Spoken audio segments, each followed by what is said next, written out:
नमस्कार। आजको यस रोचक विश्लेषणमा स्वागत छ। आज हामी एउटा यस्तो विषयको चिरफार गर्दैछौँ जसले 10 गुणा बढी बौद्धिक कसरी बन्ने भन्ने एकदमै ठूलो दाबी गरेको छ। मुख्य कुरा के छ भने स्रोत सामग्रीले 5वटा जीवन परिवर्तन गर्ने पुस्तकहरू मार्फत हाम्रो ज्ञानको दायरालाई चमत्कारिक रूपमा बढाउने बाचा गरेको छ। आउनुहोस् सिधै विषयवस्तुमा प्रवेश गरौँ र हेरौँ यो अचम्मको दाबी पछाडिको मुख्य रहस्य आखिर के रहेछ। एकदमै रमाइलो हुनेवाला छ है आज।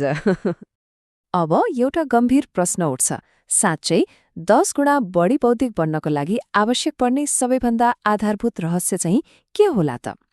जब कुनै स्रोतले उत्कृष्ट 5 पुस्तकहरूको सूची दिने दावी गर्छ नि, तब स्वाभाविक रूपमै दिमागमा ठूला ठूला सिद्धान्त वा जीवन बदल्ने मन्त्रहरूको अपेक्षा हुन्छ।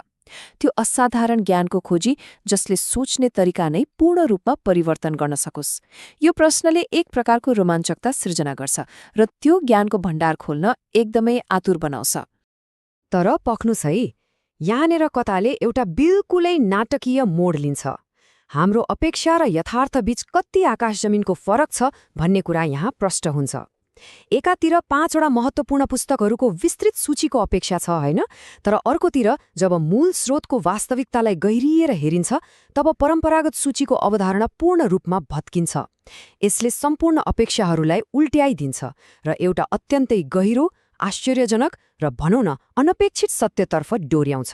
यहाँ सबै पूर्वधारणाहरू भताभुङ्ग हुन्छन्। र त्यो यथार्थ हो, स्रोतको ठ्याक्कै शब्दमा भन्नुपर्दा केवल यी 2 शब्दहरू हुन्, द वर्ड्स अर्थात् शब्दहरू। एकछिन रोक्यौं र यसलाई महसुस गरौं। यो अत्यन्तै न्यूनतम र संक्षिप्त छ। यहाँ कुनै लामो सूची छैन, कुनै नामी लेखकको नाम छैन, कुनै आकर्षक पुस्तकको आवरण पनि छैन। केवल यी 2 शब्दहरू। यसको गाम्भीर्यता र शून्यता आफैमा एउटा शक्तिशाली सन्देश हो। यसले भन्न खोजेको कुरा यति सोझो छ कि यसले साँच्चै नै स्तब्ध बनाउँछ। यहाँनिर बुझ्नै पर्ने मुख्य कुरा के हो भने यसको दार्शनिक गहिराई एकदमै महत्त्वपूर्ण छ। शब्दहरू नै सम्पूर्ण मानव ज्ञान र बुद्धिमत्ताका सबैभन्दा आधारभूत र विभाजन गर्न नसकिने संवाहक हुन्। कुनै पनि पुस्तकको आवरण वा त्यसको शीर्षकले मात्र ज्ञान दिँदैन नि, होइन र? बौद्धिकताको मूल स्रोत भनेको पुस्तकभित्र रहेका यिनै कच्चा आधारभूत एकाइहरू हुन्। ज्ञानको निर्माण यिनै साना साना शब्दहरू मिलेर हुन्छ। यो अत्यन्तै रोचक छ, कसरी एउटा यति ठूलो र जटिल विचारलाई यति सरल रूपमा प्रस्तुत गरिएको छ। साँच्ची भन्ने हो भने ज्ञानको सुरुवात र अन्त्य नै शब्द हो। यसलाई अझ सूक्ष्म रूपमा केलाएर हेरौँ है त।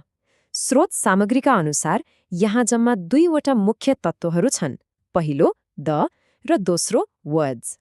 10 गुणा बढी बौद्धिक बन्ने सम्पूर्ण रहस्य यिनै 2वटा तत्त्वहरूको विश्लेषण र बुझाइमा आएर टुङ्गिन्छ। यो सुन्दा जति सरल लाग्छ नि, यसको अर्थ त्यति नै व्यापक छ। कुनै पनि ठूलो ज्ञान प्राप्त गर्नु भनेको यी आधारभूत एकाइहरूलाई सही रूपमा पर्गेल्न सक्नु र तिनको शक्तिलाई चिन्नु नै हो। यो भनेको पठनको एकदमै वास्तविक सार हो, जहाँ सबै बाहिरी आवरणहरू हटाइएका छन्। ध्यान भड्काउने कुनै पनि कुरा यहाँ बाँकी छैन। न कुनै अध्याय, न कुनै लेखकको नाम, न त कुनै विज्ञापन नै। बाँकी छ त केवल विचारको कच्चा पदार्थ। यसले के सिकाउँछ भने जब विषयवस्तुको गहिराइमा पुगिन्छ तब बाहिरी सजावटको कुनै अर्थ रहँदैन। अध्ययनको शुद्ध रूप भनेकै यिनै अक्षर र शब्दहरूसँगको प्रत्यक्ष साक्षात्कार हो। यही नै ज्ञानको सबैभन्दा निर्मल रूप हो भन्दा फरक पर्दैन। र यो अङ्क हेरौँ, यसले सबै कुरा प्रष्ट बोल्छ। 2. बौद्धिकताको सबैभन्दा ठूलो रहस्य बताउन यहाँ केवल 2वटा शब्दहरूको प्रयोग गरिएको छ। यो भनेको प्रभावकारिताको चरम सीमा हो। हजारौं पृष्ठहरूमा वा सयौं घण्टाको प्रवचनमा भन्न सकिने कुरालाई यति छोटो र सटीक रूपमा प्रस्तुत गरिनु आफैमा एउटा गजबको कला हो। यसले थोरैमा धेरै कुरा कसरी बुझाउन सकिन्छ भन्ने कुराको उत्कृष्ट उदाहरण प्रस्तुत गर्छ। कहिलेकाहीँ सबैभन्दा छोटो सन्देश नै सबैभन्दा शक्तिशाली हुन्छ भन्ने कुरा यसले प्रमाणित गर्छ नि। त्यसो भए यसलाई व्यवहारमा कसरी उतार्ने त? यहाँ स्रोतले एउटा स्पष्ट प्रक्रिया देखाएको छ। पहिलो कदम अवलोकन गर्ने अर्थात् दलाई हेर्ने। दोस्रो कदम वर्ड्सलाई ग्रहण गर्ने। गहिरो बौद्धिकतातर्फको यात्रा भनेको भाषालाई प्रशोधन गर्ने एउटा व्यवस्थित कार्य मात्र हो।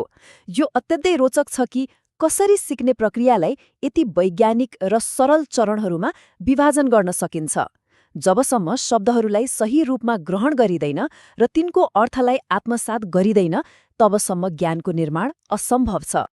अब अन्त्यमा एउटा निकै महत्त्वपूर्ण प्रश्नतर्फ लागौं। यदि अध्ययनप्रतिको दृष्टिकोणलाई परिवर्तन गरेर कति धेरै पुस्तक पढियो भन्ने कुराबाट ध्यान पूरै हटाएर केवल शब्दहरूको गहिराईमा मात्र केन्द्रित गर्ने हो भने ज्ञान प्राप्त गर्ने तरिका कति फरक हुन्थ्यो होला। यसले पक्कै पनि सूचना ग्रहण गर्ने सम्पूर्ण परम्परागत शैलीलाई गम्भीर चुनौती दिन्छ। बौद्धिकताको वास्तविक स्रोत बाहिरी आवरण होइन तर भित्री शब्दहरू हुन् भन्ने बारेमा यो एउटा यस्तो गहिरो र सोचनीय प्रश्न हो जसले हामी सबैलाई लामो समयसम्म विचार गर्न बाध्य बनाउनेछ। यो साँच्चै नै एउटा विस्मयकारी निष्कर्ष हो।